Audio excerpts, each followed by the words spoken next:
Assalamualaikum warahmatullahi wabarakatuh. Perkenalkan, nama saya Aulia Salamar Infinasi, NIM 233324, Prodi Pendidikan Tari. Di sini saya akan mempresentasikan seminar saya yang berjudul Perkembangan Tari Andong di Masyarakat Indonesia. Di sini saya akan menjelaskan tentang latar belakang masalah. Indonesia memiliki banyak suku bangsa dengan perbedaan-perbedaan kebudayaan yang tercermin pada pola dan gaya hidup masing-masing. Budaya juga merupakan identitas bangsa yang harus dihormati dan dijaga, serta perlu dilestarikan agar tidak hilang sehingga menjadi warisan untuk anak cucu kita kelak. Secara geografis, wilayah Indonesia dapat dikatakan memiliki wilayah yang sangat luas. Indonesia dikenal sebagai negara kepulauan yang sebagian besar wilayah terdiri dari pulau yang terbentang dari Sabang sampai Merauke. Kebudayaan merupakan tindakan dari hasil karya dari manusia. Setiap budaya yang lahir dimanapun pasti mengandung sedikit unsur budaya yang bisa dianalisis. Kesenian merupakan bagian dari kebudayaan yang merupakan unsur pendukung yang selalu berkembang menurut kondisi dari kebudayaan itu sendiri sesuai dengan perkembangan zaman. Nah, di Indonesia yang merupakan negara kepulauan banyak kesenian, dan di salah satunya adalah di Provinsi Bengkulu. Provinsi Bengkulu dihuni oleh beberapa suku, yakni suku Renjang di Bengkulu Utara, suku Melayu di Kota Madia Bengkulu, dan suku Serawai di Bengkulu. Masing-masing suku tersebut mempunyai kebudayaan dengan ciri khas yang berbeda, termasuk keseniannya. Suku Serawai memiliki kesenian tradisional yang berperan penting dalam kehidupan masyarakatnya. Salah satu kesenian tradisional yang sampai sekarang masih sering dijumpai dalam aktivitas masyarakat dan sebagai ciri khas tradisional dari masyarakat tersebut adalah tari andong. Kemudian, identifikasi masalah. Yang pertama, tari andong jarang ditampilkan dalam acara pernikahan. Kemudian yang kedua, kurangnya pemahaman masyarakat tentang tari andong. Kemudian batasan masalah. Dari latar belakang di atas dapat disimpulkan bahwa penulis membatasi masalah dalam fokus penelitian ini adalah perkembangan tari andong di masyarakat Bengkulu Selatan. Kemudian rumusan masalah. Berdasarkan latar belakang yang dikemukakan di atas, maka penulis membahas beberapa. Kemudian rumusan masalah. Rumusan masalah di sini adalah bagaimana cara meningkatkan perkembangan tari andong di masyarakat Bengkulu Selatan. Kemudian tujuan penelitiannya untuk meningkatkan perkembangan tari andong di masyarakat Bengkulu Utara. Dan manfaat penelitian yang pertama, dengan adanya penelitian ini, masyarakat Bengkulu Selatan dapat menjaga dan melestarikan tari andong. Kemudian yang kedua, menambah pengetahuan, pengalaman, dan wawasan tentang tari andong. Selanjutnya kajian teori. Yang pertama yaitu landasan teori. Menurut Swedarsono, perkembangan adalah suatu penciptaan, pembaruan, dan kreativitas menambah atau memperkaya tanpa meninggalkan nilai-nilai dasar tradisi yang telah ada. Sedangkan menurut Setiawati mengatakan bahwa perkembangan adalah pembesaran volume penyajian dan perluasan wilayah pengenalan.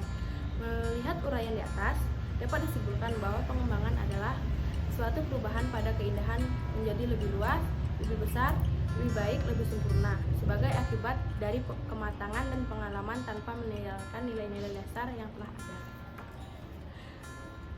Kemudian teori tari. Tari adalah ekspresi jiwa manusia yang diungkapkan melalui gerak-gerak ritmis yang indah. Menurut Swedarsono, dengan begitu pembentukan tari adalah suatu ekspresi yang berawal dari buah pikir manusia yang diungkapkan atau dipresentasikan dengan gerak. Oleh sebab itu, unsur utama dari tari adalah gerak. Jika suatu tari tanpa gerak, maka tidak bisa dikatakan tari. Tari dapat dibagi menjadi dua kelompok besar, yaitu tari tradisional dan tari non-tradisional. Tari tradisional merupakan kesenian masyarakat dalam bentuk dan dapat menimbulkan rasa indah yang diciptakan sendiri oleh anggota masyarakat yang hasilnya milik bersama. Kemudian, tari andong adalah tari khas di Bengkulu Selatan yang banyak dikenal oleh masyarakatnya. Tari andong selalu ada pada setiap perkawinan adat masyarakat di Kabupaten Bengkulu Selatan. Perkawinan bagi masyarakat bagi masyarakat Bengkulu Selatan bukan semata-mata pekerjaan keluarga pengantin atau yang mengadakan acara pernikahan, tapi seluruh masyarakat lingkungan di Bengkulu Selatan juga terlibat dalam upacara perkawinan itu. Setiap orang yang menari tari Andun pasti mendukung upacara perkawinan tersebut. Tari Andun termasuk ke dalam sarana hiburan dalam acara adat perkawinan, sehingga kehadiran tari Andun dalam upacara tersebut sangat berkaitan erat dengan sistem sosial masyarakat Bengkulu Selatan. Kemudian kajian relevan. Penelitian terdahulu bertujuan untuk mengetahui perkembangan tari Andun. Penelitian ini menggunakan pendekatan research and development, teknik pengumpulan data menggunakan observasi, wawancara, dan dokumentasi. Validasi data menggunakan triangulasi serta proses analisis data mencakup 3 alur kegiatan suatu sistem. Kemudian analisis tari Andun. Ragam gerak dan deskripsi tari Andun. Yang pertama, gerak buka. Gerak buka seperti ini. Nah, kemudian gerakan ini ditarikan untuk gerakan saat maju dengan posisi badan tegak lurus, arah pandang lurus ke depan, dan kedua tangan membuka ke samping kanan kiri. Kemudian gerak nauk. Gerak nauk dilakukan saat kaki mundur dengan posisi badan tegak lurus dan pandangan lurus ke depan. Kemudian jari-jari tangan digenggam sehingga menyatu dengan jari seperti ini. Yang ketiga, gerak nyentang. Gerak nyentang dilakukan saat gerakan kaki mundur maupun maju. Arah pandangan lurus ke depan dan tangan dibentang seperti ini. Kemudian analisis sikap tubuh bagian tubuh yang aktif bergerak. Gerak buka, kaki berjalan di tempat, gerak, tangan membuka ke atas, telapak tangan dibuka, sikap, badan tegap, sikap, kepala diam, sikap. Gerak nauk, berjalan di tempat dan maju, gerak, membuka ke atas, telapak tangan digenggam, sikap, badan tegap, sikap, kepala diam, sikap. Gerak nyentang, berjalan di tempat dan maju, gerak, tangan terentang, sikap, badan tegap, sikap, kepala diam, sikap. Kemudian dimensi gerak. Gerak buka dimensi 3, gerak nauk di dimensi 3, gerak nyentang di dimensi 3. Tipe transisi gerak. Setelah perubahan arah hadap dan membentuk pola baru, maka penari akan bergerak dengan tipe transisi. Pada tari Andun ini didominasikan dengan gerak melangkah lambat ke depan, badan mengayun dan tangan membuka.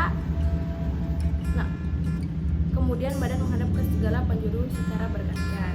Deskripsi istilah. Urutan M gerak buka dan N gerak nauk dan nyentang. Kemudian aksi dan usaha. Untuk aksi dan usaha, aksi adalah bentuk gerak atau wujud keseluruhan dari dalam tari ini sangat ditentukan oleh bentuk gerak yang didominasi oleh bentuk gerakan yang lemah lembut dengan tempo lambat. Oleh karena itu, aksi dan usaha dalam setiap gerak dominan lemah lembut yang merupakan ekspresi para muda-mudi dalam mencari jodoh. Itu saja yang dapat saya jelaskan, lebih dan kurang saya mohon maaf. Assalamualaikum warahmatullahi wabarakatuh.